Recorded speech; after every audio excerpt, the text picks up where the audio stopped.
Well, good afternoon then, everyone, as it is Fed Day on the 18th of September. It's 20 past 2 now, a few minutes before the US Open. I'm not going to be too fussed about what happens on the US Open and throughout the US session today as we head into the head into the Fed a little bit later on this evening. We've obviously got the actual decision itself and the statement that will accompany it at 7 o'clock today. We'll have half an hour to kind of break that down, and then we'll be into the press conference this evening at 7:30. We do get updated economic projections from the Fed, where we will look out for inflation forecasts, growth forecasts, labour market forecasts, and ultimately then the dot plot that comes with it. The dot plot itself, I mean, the recent one that we got a few months ago, obviously you get one a quarter, and the last one we got suggested that, 4 people didn't really think we'd get a cut, 7 people thought we'd get one cut, 8 people thought we'd get 3 cuts through the year end. So obviously the people who have said 8 are probably closer to being right at this point in time. So there's likely to be quite substantial downward revisions to the dot plot, obviously due to the fact that we're now going to cut interest rates. So, but still, the median look was what the bank was expecting. They kind of go the majority rules type thing, and I mean that's kind of what they forecast, or what the majority of them forecasted when it came to year end. So looks like they were probably right with that. Are they wrong with it to the point where it goes more than that? Let's see. That obviously starts today with how much they cut interest rates by today. If they cut by 50 basis points, then they're all likely to be wrong in their projections through to year end, which is absolutely no shock from the central bank whatsoever. And yeah, market consensus here's 25 basis points. I'm not so sure I'd read too much into that. Depends where you look. This, some different calendars will have different predictions for. What we can look at is, I was looking at this on Monday again. Refer back to Monday's video, the week ahead video, for a bit more of a look into this. But again, this is the same thing that we were looking at the other day. It's obviously wise to keep an eye on. See, 61% chance of a 50 basis point, 39% chance of a 25 basis point. So market pricing is quite undecided. The market doesn't know which way it's going at this point in time.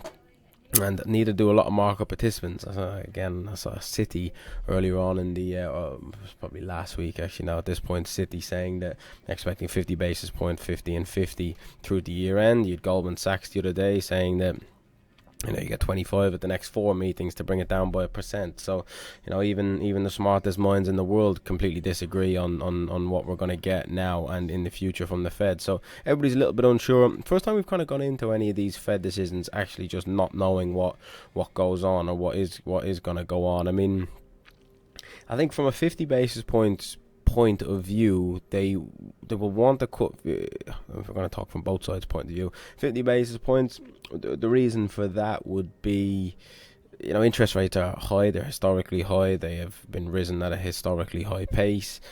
They smashed them higher over the course of 2022 and into 2023. So now we're sat at interest rates of 5.5%. And you can see the 10-year yield. I mean, if you go and have go across and have a look at this, with the 10-year yield being all the way down at kind of 3.6%. If you have a look at the yield curve, shows massive drop. So the markets are expecting an aggressive cutting cycle in the short term, and with the 10-year yield being down at 3.6% and the actual interest rate being up at 5.5%, they do need to get that down probably more towards the 10-year yield as a more neutral rate, down at 3.6%, which would be 2% worth of cuts. They get there at some point next year and bring it back to a more kind of normalized rate, and not risk kind of crippling the economy by keeping interest rates too high for too long. But for me personally, the last interest rate decision was the 30th or 31st of July. I think it was 31st of July, one of the two that it was, right? If nothing's really changed since then, the economy has not got materially weaker. Inflation hasn't fallen off a cliff. Inflation's still where it was at. Economic data has been it's not been good, but it's not been terrible. Do you know what I mean? So there's not really anything has been changed between now and the end of July. So for me, there's been 6 weeks between the two meetings, as there usually is with the Fed. What is the need to go and cut 50 basis points today? What have you seen in the last 60 weeks 6 weeks, that requires a 50 basis point cut. Right? Surely, if you thought back then that you would need to cut 50 basis points in September, if you forecasted that, you would cut 25 then and then 25 today. So it doesn't really make sense. It doesn't really make sense to me why you would cut 50 today and why you would not do 25 last time and then 25 this time and kind of gradually reduce them rather than hammer them lower. I get why they want to cut interest rates, absolutely. I think it's probably necessary to try and achieve the soft landing that everybody is hoping for, but doing it 50, that's a bit of a strange one. Do 25 last time, 25 this time, and then see where you end up. But I don't know. We'll see. They've left interest rates probably high for a little long at this point. They probably should have cut before. If this was their game, if they're trying to avoid a soft landing and they want to cut interest rates, probably should have cut before, right, and done it a little bit more gradually. Obviously, then you risk boosting asset prices. If asset prices go through the roof, it contributes to inflation. And what they do not want is another bout of inflation. They absolutely do not want another bout of inflation. And if 50 basis points come in, you're likely to see asset prices rise, stocks rise, commodities rise, things like that, and that contributes to inflation. So from a 50 basis point of view, that would be dovish. There is still more to price in, so this 39% has got to be priced in, so you should get a move from that, and that would be a more dovish side of things. At 25 basis point, I wouldn't say hawkish because they're cutting interest rates, but ultimately, if they're going to cut interest rates from that side of, for that point of view over 25 basis points, the mark, I'm not so sure what happens in the knee jerk, the whipsaw around the actual release, but markets will probably view that, or at least I would view it, that they don't really feel that it's necessary to go and hammer interest rates lower, right? The economy is trucking along fine. The labour market is still fine. Okay, the unemployment rate has risen recently over the last number of months, but only by small increases. It's still historically at a pretty low average. Consumer spending is still okay. I mean, it's not great. It's still okay. Company profits are still good.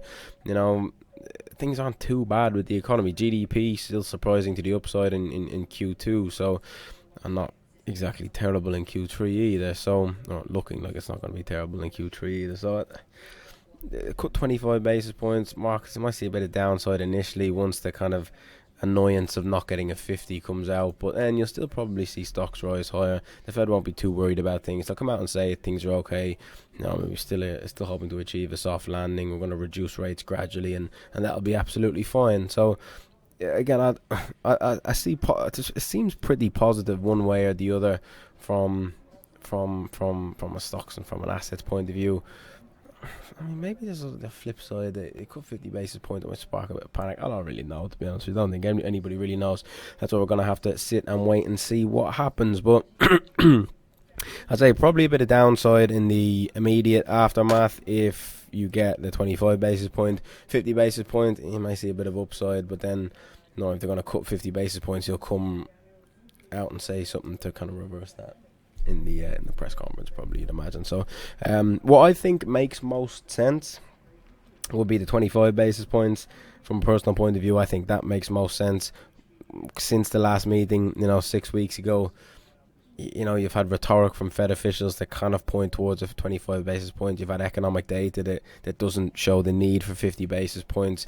You've also got, in my head, I just think, what on earth are they doing cutting 50 today if they could have forecasted that in July? Because there's been nothing in the data to suggest that you have to cut 50. So it will be something that they would have been thinking about themselves.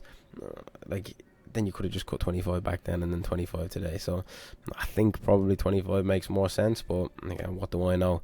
The Fed have done some questionable stuff over the last number of years. What's one more? I certainly don't think if they cut 25 basis points, the economy is going to blow up. I think if they go and cut 50 and just start to go on an aggressive cutting cycle, risk sparking inflation back higher. That's my point of view. But I think either way, it's probably still positive for stocks. They're starting to cut interest rates. They're cutting interest rates into an economy that is okay. I think, regardless of what happens in the initial reaction, I still do think this time next week and back end of next week we'll be talking about stocks being higher than they are now. So but we'll cross that bridge when it comes to it. We'll get through tonight and we'll see what they have to say for themselves. Dot plot's likely to be revised down. I'm not so sure the predictions or the forecast from the Fed mean too much, but dot plot to be revised down. Do we get 50 or 25? 25 probably makes more sense from my point of view. Then again, as I said, could be 50 either way, right? Either way, 50 basis points is probably looked at more dovishly from the market.